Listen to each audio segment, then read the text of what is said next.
ये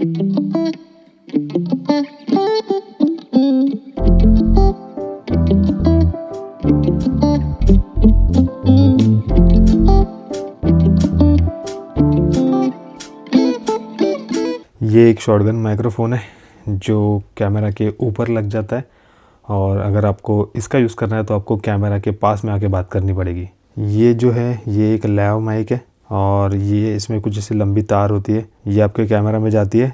और इस माइक को यूजुअली यूज़ करने का तरीका ऐसा होता है कि इसे ऐसे कॉलर पे क्लिप कर देते हैं।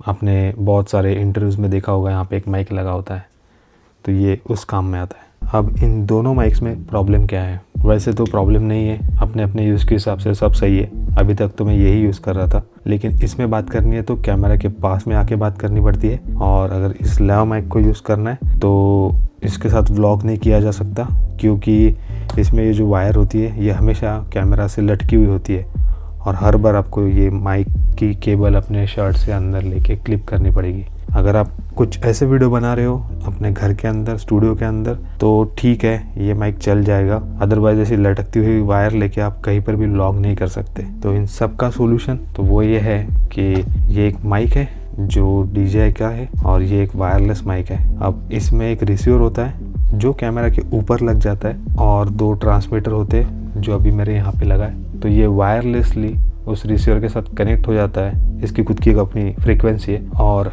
इसमें मैं अपनी आवाज़ रिकॉर्ड कर सकता हूँ, और इसमें डिस्टेंस का कोई इशू नहीं है। अगर आपको इस माइक का यूज़ अपने कैमरा के साथ करना है तो आपको इसका जो रिसीवर है वो कैमरा के ऊपर लगाना पड़ेगा, और 3.5 mm केबल के साथ आपको कैमरा के साथ इसे कनेक्ट करना पड़ेगा। वैसे अगर आपको अपने फ़ोन के साथ कनेक्ट करना है तो उसी रिसीवर के नीचे एक क्लिप है जिसमें टाइप सी और लाइटनिंग वाला जो एडेप्टर आता है वो अटैच होता है, और उसकी मदद से आप इस रिसीवर को अपने फ़ोन में डायरेक्टली कनेक्ट कर सकते हो। जैसे आप अपने फ़ोन में इसे कनेक्ट करोगे वैसे ये काम करना शुरू कर देगा। फ़ोन के साथ कनेक्ट करने का एक और तरीका है कि आप इस छोटे से ट्रांसमीटर को डायरेक्टली वाया ब्लूटूथ कनेक्शन आप अपने फ़ोन के साथ यूज़ कर सकते हो, लेकिन वो कुछ स्पेसिफिक ऐप्स के साथ ही चलता है। जैसे अगर आप black magic camera app use करते हो तो उसमें मैंने टेस्ट किया था, उसमें ये चलता है, लेकिन उसकी ऑडियो क्वालिटी इतनी अच्छी नहीं आती। ये मेरे पास एक सैम्पल है।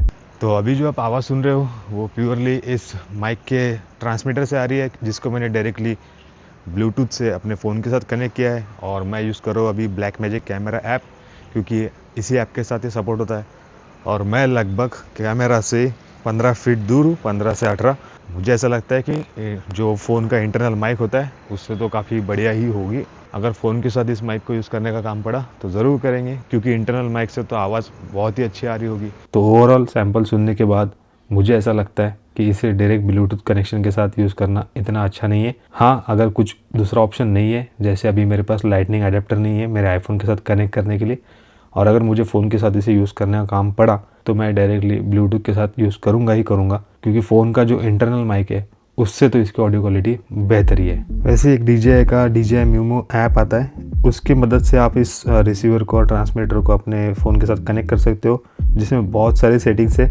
जैसे कि इस माइक में जो एक्टिव नॉइज़ कैंसिलेशन वाला फीचर है उसका आप लेवल सेट कर सकते हो।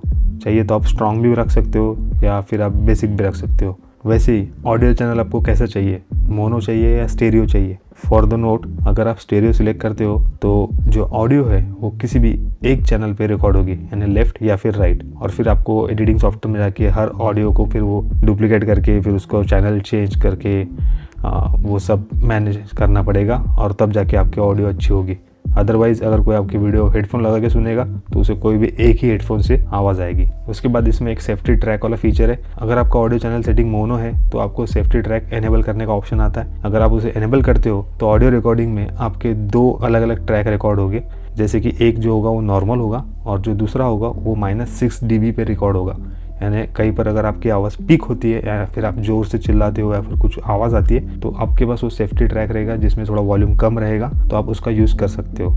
उसके बाद है लो कट, यानी जो भी लो लेवल फ्रीक्वेंसीज होती है उसे वो ऑटोमेटिकली कट कर देता है। ये बेसिकली हर एक शॉटगन माइक्रोफोन में आता है, यानी जो प्रो लेवल के होते हैं उसमें। और उसके बाद है एक ऑटो ऑफ ऑन, तो वो अगर आप एनेबल करते हो तो ये जो रिसीवर है ये अपने कैमरा के साथ ऑटोमेटिकली ऑन होगा, और कैमरा ऑफ होता है तो ऑटोमेटिकली वो भी ऑफ हो जाएगा, जिससे बैटरी बचेगी। तो ये हो गया उसके एप्लीकेशन के बारे में। इस माइक का मेरे लिए प्रैक्टिकल यूज़ क्या है। आपके लिए कुछ और हो सकता है, लेकिन मैं मेरा जो प्रैक्टिकल यूज़ है वो बता देता हूँ। जैसे कि मुझे ऑडियो रिकॉर्ड करनी है थोड़े दूर से, 50 mm लेंस है या फिर मेरे पास कोई दूसरी टेलीफोटो लेंस है, तो मुझे वो बैकग्राउंड ब्लर चाहिए, मुझे थोड़ा लुक डिफरेंट चाहिए, लेकिन साथ साथ मुझे कैमरा के साथ बात भी करनी है। तो वो उन टेलीफोटो लेंस के साथ पॉसिबल नहीं था, लेकिन ये वायरलेस माइक है तो इसकी मदद से मैं अपनी ऑडियो रिकॉर्ड कर सकता हूँ, वो भी एक टेलीफोटो लेंस का यूज़ करते हुए। ये माइक देख रहे हो आप, ये शॉटगन माइक, इसके साथ एक विंड फर आता है, वो जब इसके ऊपर लगता है और ये जब कैमरा पे लगता है, और अब अगर पब्लिक प्लेस पे या फिर किसी ऐसी जगह पे जहाँ पे लोग हैं वहाँ पे अगर कैमरा के साथ बात करते हो, तो इस माइक की वजह से लोगों का अटेंशन बहुत जल्दी ग्रैब होता है और फिर वो आपको व्लॉग करने में थोड़ा कॉन्शियस कर देता है। लेकिन इसका फॉर्म फैक्टर इतना छोटा है, ये आपके यहाँ पर है या आप इसके पीछे भी छुपा सकते हो, और जो कैमरा पर रिसीवर है वो एकदम छोटा, माचिस की डिब्बी इतना है, तो ये नोटिस ही नहीं होता है। आपने कैमरा लगा दिया एक जगह पे और आप कहीं दूर जाके भी बात कर रहे हो, आपकी ऑडियो भी रिकॉर्ड हो रही है, आपका व्लॉग भी हो रहा है और किसी को पता भी नहीं चल रहा है। तो this is one of the practical use for me. अब मेरी कार के अंदर एक प्रॉब्लम है, वो ऐसा है कि मेरी कार एक सीडान कार है और उसका जो विंडशील्ड है वो थोड़ा फ्लैट है, जिसकी वजह से जब मैं कैमरा के साथ में ये शॉटगन माइक यूज़ करता था तो ये मेरा कैमरा डैशबोर्ड पर मैं रख नहीं पाता था, क्योंकि ये माइक ऊपर ग्लास में अटैच होता था, तो मेरा कैमरा वहाँ पर बैठ ही नहीं पा रहा था। लेकिन इसका फॉर्म फैक्टर छोटा होने की वजह से अभी जो मैंने माउंटिंग प्लेट लगाई है डैशबोर्ड पर, उसमें ये कैमरा मैं इस रिसीवर के साथ ईजिली रख सकता हूँ। अब इस ओवरऑल माइक के बारे में जो चीज़ें मुझे अच्छी लगी वो ये है कि इसका साइज़, DJI का एक माइक 2 आता है जो 32 बीट फ्लोट ऑडियो रिकॉर्ड करता है, जो एक हाई क्वालिटी ऑडियो होती है, लेकिन साथ ही साथ उसका जो वेट है वो बहुत ज़्यादा है, वो थोड़ा बड़ा भी है, लेकिन ये इतना छोटा है और इतना लाइट वेटेड है, आई थिंक सिर्फ 10 ग्राम का है, जिसकी वजह से ये बिल्कुल भी आपको फील नहीं हुआ कि आप एक माइक लगा के घूम रहे हो, और ये छोटा होने की वजह से नोटिस भी नहीं होगा। इसका जो ट्रांसमिशन रेंज है वो भी बहुत अच्छा है। मैंने इसका जो रेंज टेस्ट है वो किया था, वो देख लेते पहले। ओके, तो रेंज टेस्ट कैसे होगी? तो रेंज टेस्ट के लिए हमें एक्यूरेट रेंज टेस्ट करना है। तो ये ड्रोन है और ड्रोन के ऊपर मैंने माइक को चिपका दिया है, तो इससे एग्जैक्ट हमें मीटर में जितना भी डिस्टेंस तक इसका रेंज है वो हमें कैलकुलेट करते आएगा, क्योंकि ड्रोन के ऐप में एग्जैक्ट कितना डिस्टेंस पे ड्रोन है वो दिखाता है। तो हमारे बिल्कुल एक्यूरेट रेंज टेस्ट होने वाली है। So let's fly the drone.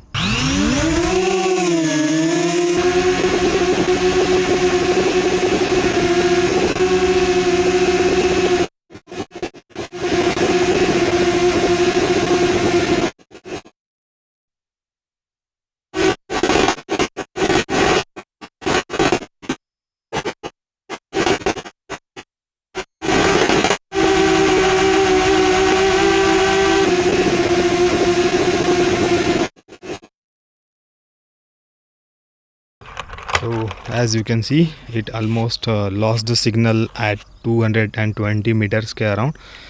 Basically थोड़ा ड्रोन 2-2.5 मीटर हाई भी था ज़मीन से, तो मे बी उसकी वजह से हो सकता है, लेकिन 220 मीटर यानी बहुत बड़ा डिस्टेंस होता है। अगर ये 220 मीटर तक कवर कर सकता है तो आई थिंक कि जो पास से मैंने 100 मीटर के अंदर हम जो भी रिकॉर्ड करेंगे उसका सिग्नल हमें बहुत स्ट्रॉन्ग मिलने वाला है, और इतना दूर तो कोई कैमरा से जाता नहीं है। So anyways, so that is the range test of this mic.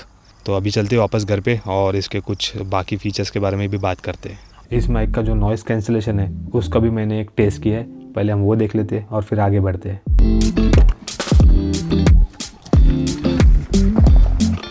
तो अभी मुझे जाना है PUC सेंटर, गाड़ी की PUC ख़त्म हो गई है, और आजकल जो ट्रैफिक पुलिस और जो स्ट्रिक्टनेस चल रही है अकोला सिटी में, उसे देखते हुए ऐसा लग रहा है कि PUC सर्टिफिकेट निकाल लेना चाहिए। मतलब मेरे पास PUC सर्टिफिकेट ऑलरेडी है, वो एक्सपायर हुआ है अभी रिसेंटली, तो मुझे नया बनवाना है, नहीं तो बिन फालतू का चूना लग जाएगा। तो थोड़ा सा दूर है PUC सेंटर, वहाँ चलते। वैसे अभी जो आवाज़ रिकॉर्ड हो रही है वो इसी माइक से हो रही है। आपको अंदाज़ा आ गया होगा कि कार के अंदर अगर हम इस माइक को यूज़ करते हैं तो जो ऑडियो क्वालिटी है वो कैसे आएगी। MS-12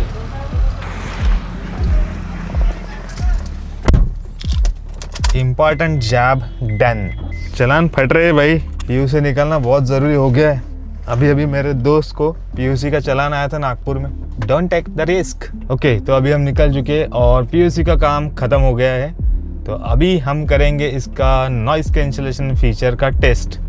तो अभी मैं इस वक्त हूँ कार के अंदर और आजू बाजू में मेरे बहुत सारी गाड़ियाँ जा रही है, तो उनकी आवाज़ भी आएगी, आई होप आ रही होगी। और एसी जो है वो उसका जो फ़ैन है वो नंबर 2 पे है, उसका भी थोड़ा बहुत आवाज़ आ रहा होगा। तो ये नॉर्मल ऑडियो है और ये जो आवाज़ आ रही है ये आ रही होगी आईफोन से।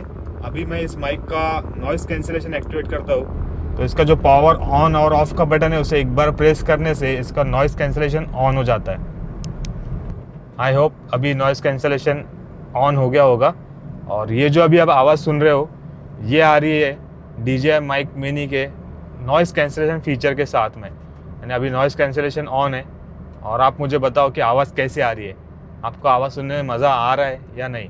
अभी मैं नॉइज़ कैंसिलेशन ऑफ़ करता हूँ और अभी जो आवाज़ आ रही है वो नॉर्मल आवाज़ आ रही है। और बेसिकली ये नॉर्मल आवाज़ है और मुझे नॉर्मल आवाज़ ही पसंद है। अगर मैं कहीं पर हूँ, बैकग्राउंड में नॉइज़ आ रही है, तो ये है आईफोन से कुछ इस तरह से आवाज़ आती है। ये है इसके नॉर्मल ऑडियो रिकॉर्डिंग। और अगर मैं इसका नॉइज़ कैंसिलेशन ऑन करता हूँ तो ये है नॉइज़ कैंसिलेशन ऑन करने के बाद आवाज़। You guess the difference. So that is it. That is for today's video. I hope you got some information and you enjoyed this video. अगर आपको कोई भी सवाल है इस माइक से रिलेटेड तो कमेंट कर दो, मैं वहाँ पे आपको सारे आंसर्स दे दूँगा। और अगर आपको ये माइक खरीदना है तो इसके सारे लिंक्स डिस्क्रिप्शन बॉक्स में, वो मेरे एफिलिएटेड लिंक्स है, आपको सीधा अमेज़न पे लेके जाएगी, वहाँ से आप परचेस कर सकते हो। सो that is it, that is for today's video. I hope you got some information and you enjoyed this video. So I'll see you in the next. Till then, take care. Bye bye.